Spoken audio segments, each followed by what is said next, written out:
More now of our interview with President Obama. On our way to the White House basketball court, I took a moment to ask him about the tone of the talk about politics and about him specifically throughout the country.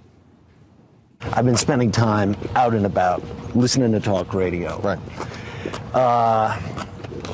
The kindest of terms you're sometimes referred to out in America is a socialist.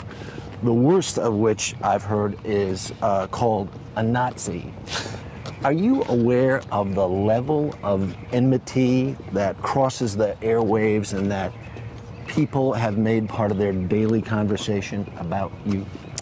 Well, I mean, I think that when you listen to Rush Limbaugh or Glenn Beck, it's beyond that. It's pretty apparent, and it's troublesome. But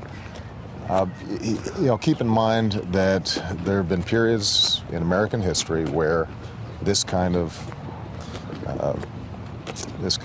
vitriol comes out. It happens often when you've got an economy that is making people more anxious and people are feeling as if there's a lot of change that needs to take place. But that's not the vast majority of Americans. The truth is, some of these comments, when you actually ask, well, this is based on what? This notion that Obama's a socialist, for example. Nobody can really give you a good answer. Much less when they, right. Make. They would say mandating that people have to buy insurance or something like that. Yeah. The sort of plan proposed by current Republican nominee Mitt Romney. Yeah. So it doesn't make too much sense. It used to be that somebody who said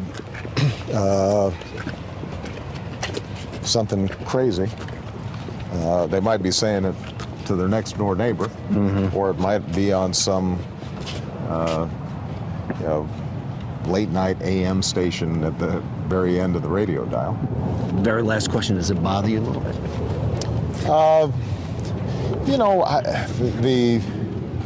You end up getting a pretty thick skin in this job. And obviously when you've gone through a presidential campaign, there are a lot of things that are said that thicken your skin. I am concerned about a political climate in which the other side is demonized. I'm concerned about it when Democrats do it. I'm concerned about it when Republicans do it.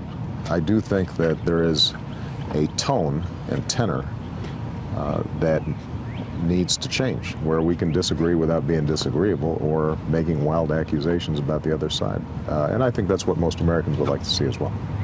A lot happens early on The Early Show, weekday mornings on CBS.